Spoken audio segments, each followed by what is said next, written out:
Hello everyone, I'm Dr. Anupriya Goel from Berkowits Hair and Skin Clinic, and today I'll be talking about acne and pimples and some facts about them, and also give you some tips and tricks to prevent acne and to treat acne.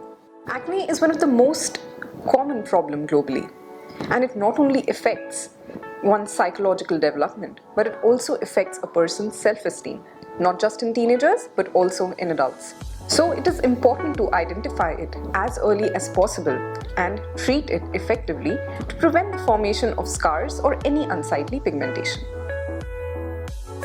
A lot of people feel that they get acne or pimples on their face because of a lot of heat in their body.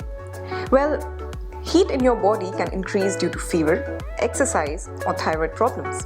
But that does not lead to acne or pimples, but leads to other skin conditions.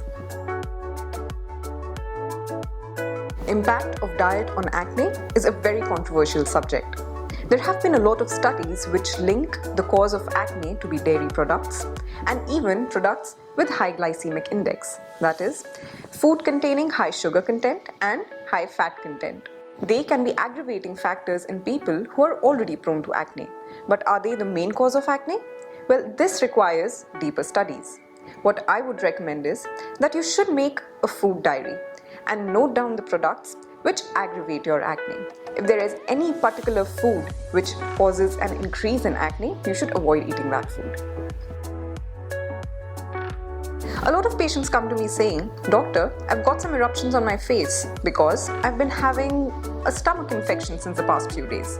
Let me tell you, whether it is stomach infection, diarrhea, constipation, or gas in your stomach, that does not lead to burst out or acne or pimples on your face. However, if you take too much stress for them, that can increase your stress hormones and can lead to pimples. A very common belief is that acne is just due to lack of hygiene and we should go to a parlor to get a facial done to remove acne. Well, let me tell you that any sort of facial, whether it is with moisturizers or gels, that leads to activation of your sebaceous glands due to a massage on the face, and this can further lead to breakouts because of the activation of your oil producing glands. A very common, yet an alarming similarity that I find in a lot of my patients is that they come to me and say, "Doctor, that I'm having a blood purifying syrup since a long time and since my acne is not being treated." Well, let me tell you that having a blood purifying syrup will not treat your acne and pimples because that does not purify your skin at all. Home remedies in India are given a lot of importance.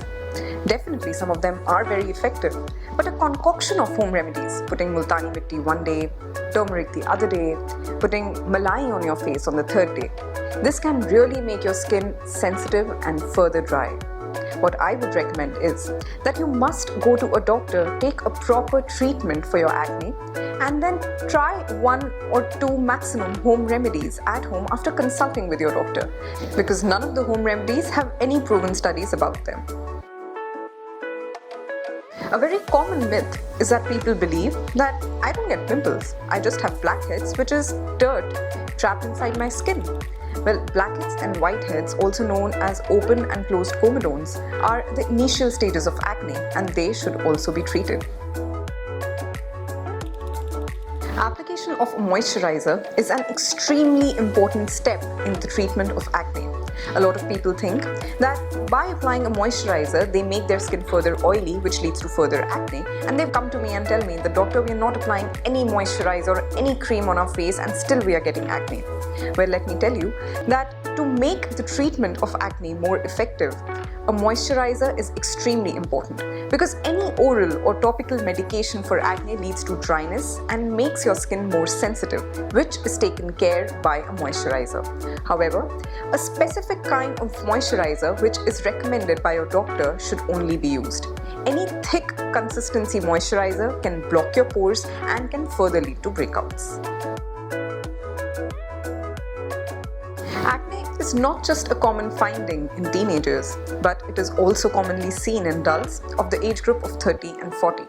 So if you belong to this age group and you get a zit, do not get worried. However, the type of lesion may vary between the two age groups.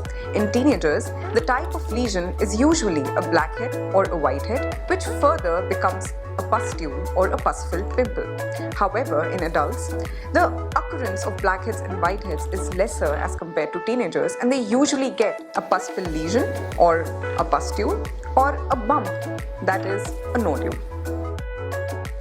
If you have acne, always remember to use non-comedogenic makeup or lighter loose powder foundations which do not clog your pores. Otherwise, thicker foundations can clog your pores and can further lead to breakouts. So acne should not be ignored. If it is not treated on time, it can lead to acne scars or unsightly pigmentation, which can take months and months to treat. So treat acne on time and you can get flawless skin. So I hope you found this video useful. Subscribe to our channel and leave a comment below. You can even follow us on Instagram at Berkowits Clinic. Thank you.